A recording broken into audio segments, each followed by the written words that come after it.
What's up, family? Welcome back to another legendary reaction video. Let's go. The 2016 salary cap jumped a record $24 million in 1 year. So the NBA said, okay, let's work this money in slowly. Players said, screw that, we want it now. So they agreed. I mean, what's the worst that could happen?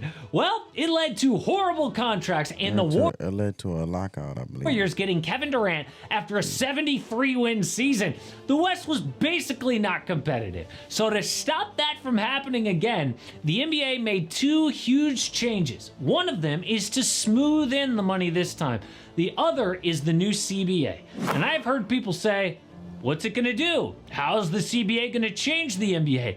Well, we are seeing it now, and it's not good. If you are a fan of the Warriors, they're getting slammed. Even the Nuggets took a big hit that hurts Nikola Jokic. We are finally seeing these new rules are going to change the NBA forever. I used to move around a lot for work, and I always... Okay. Go on. This is sponsor. Let's skip that.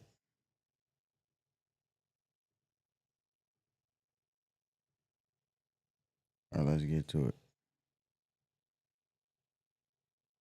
month. The old CBA said, if you're too expensive, there will be financial penalties, but super rich owners were like, who cares? I'll pay whatever. Let's win a chip. So the new CBA says it'll hurt you financially and on the basketball court. It creates a second apron. This is a helpful guide from The Ringer. If you spend over the salary cap to the first apron, no sign-in trades, no trade No sign-in trades, no trade exceptions, like Dante DiVincenzo last year to the Knicks. Trades are tough, but second apron teams get all that, plus you can't combine players in a trade, which is how you get stars, by the way. No buyout players like Kyle Lowry last year. Can't trade all your picks, and if you're in the second apron twice, your pick gets bumped all the way to the back of the first round. Oh, I don't care if you sucked and got the #1 pick. That thing goes to 30. So to sum it all up, second apron teams are stuck with their roster. No changes. Like the Suns last year. Oh man, they needed size and shooting. Yeah, they did need a size. And I feel like with the Suns, Kevin Durant is used to being the scorer, which he can drop points, he can score. But he don't want to play that corner. He don't want to be a corner guy. He still wants the limelight, I believe. And a point guard, the owner would have loved to pay all that. Have you heard this guy? But under the new CBA, nope. So they got embarrassed in the first round for being too expensive. So teams are so afraid of that happening to them, they are letting good players go to cut costs. For example, the Nuggets built their team with the old rules. They've got 3 players on a max contract: Nikola Jokic, Jamal Murray, and Michael Porter Jr. Whoops! Because they gave MPJ a max, they couldn't re-sign Kentavious Caldwell-Pope. Wow. So they had to let KCP go, one of the best role players in the league.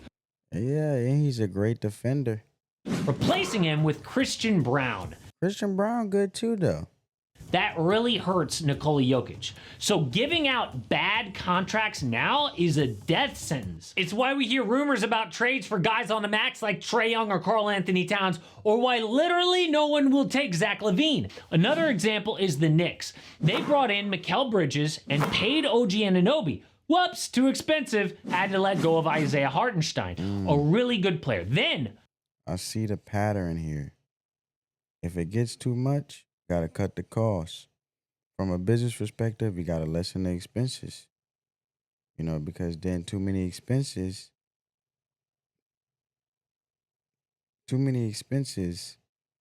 you don't want to, that's like in someone in life, right?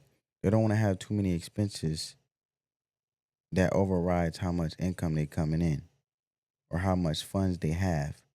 So to cut the costs, so they can maneuver and allocate the funds elsewhere. we have Paul George.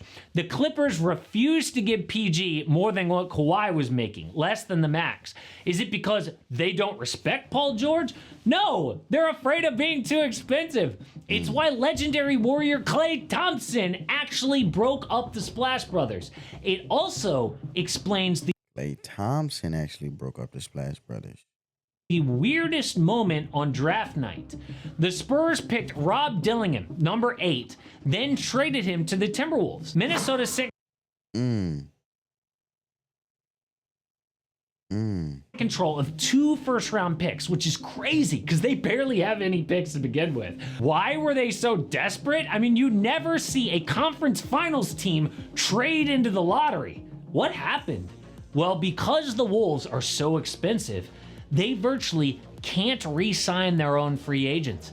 Kyle Anderson, Monte Morris, Jordan McLaughlin. So this trade was one of the only things they could do to tweak their roster. They need a point guard.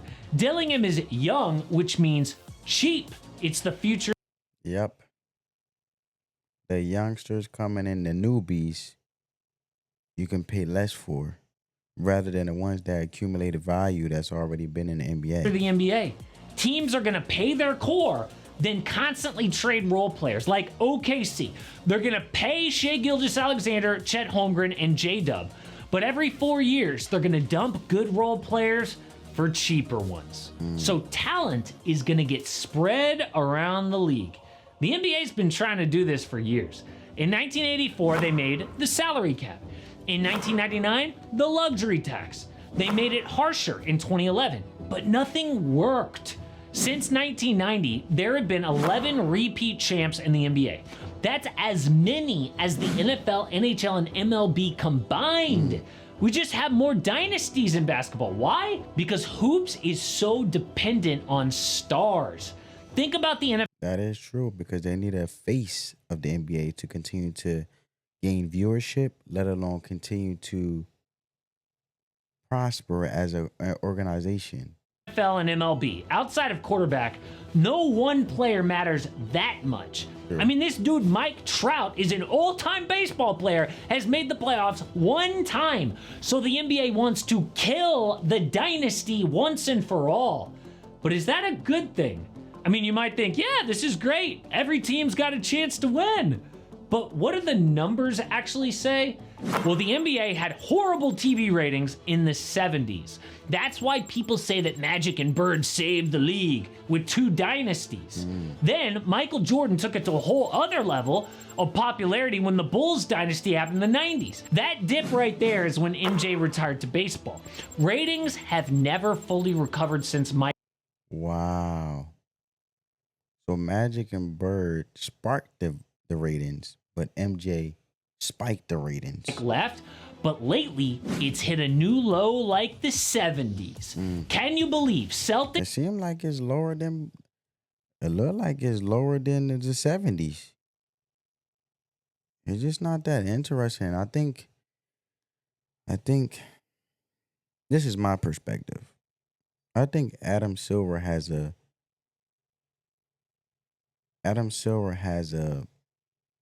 hand in why the viewers or the television ratings isn't the way they are.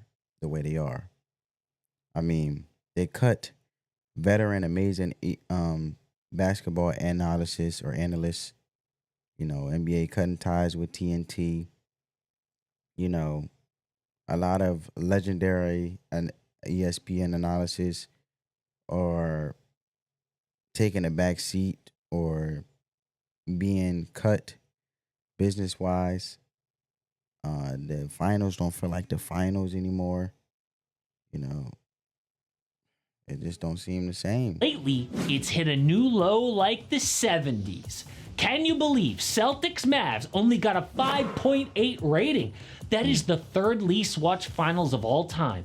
The other 2, Bucks Suns in 2021, Lakers Heat in the bubble. What's going on? Parody! The 70s was the only decade without a dynasty, and now we're seeing it again, and it's not good. People say they want parity, but they actually watch domination. Like, people used to complain, oh, Warriors LeBron again in the finals every year, but twice as many people watch those finals than Celtics Mavs, or the Nuggets Heat, or Bucks Suns, whatever. The new CBA ensures that as soon as we really get to know a team year after year, they're gonna get broken up to avoid the second apron. So if this thing is so feared around the league, Who's getting burned next season by the first and second apron? Well, the NBA set the new salary cap at $140 million. The luxury tax, $171. Oh, look at that tax. First apron, $178, and second apron, $189 million. Who's actually that expensive? Well, some teams you'd think would be, and some you might not. First apron teams, the Lakers, depending on what happens with LeBron, and the Miami Heat for sure. But second apron teams, the Celtics, Mavericks, Bucks, Timberwolves, and Suns, I heard the Celtics is going up for sale. according to Spotrac. And remember what that means. No changes to your roster. Not terrible if you're the Wolves, Celtics, and Mavericks. That is true. It's not terrible for the Wolves, Celtics, or Mavericks. But awful for the Bucks and Suns. That's why we're seeing teams trade guys just to avoid this. It's why Atlanta dumped DeJounte Murray for cheap, why Denver let KCP go, and why the Clippers moved on from Paul George. But that is not close to the only thing that happened on draft night. I think it was the weirdest draft of all time. Reed Shepard, the first white American guy taken first off the board in 47 years. But that's just where the weirdness started. What about all these French kids? What explains that?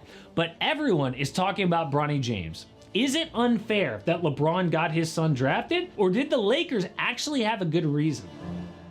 Comment down below, family. Do you think the Lakers had a good reason? I think the Lakers was just trying to gain viewership, let alone LeBron just trying to carry his legacy on within his family, putting his son in position, and the Lakers just trying to spark intensity within this upcoming basketball season, or this, next year's basketball season, 2024 is going into 2025 season. However, what I was getting at, I feel like the Mavericks, it might be bad for them to not be able to change their roster because they don't have a big really. But comment down below, family, how you guys feel about this. Let the love supersede the hate. Until next time, family. Peace.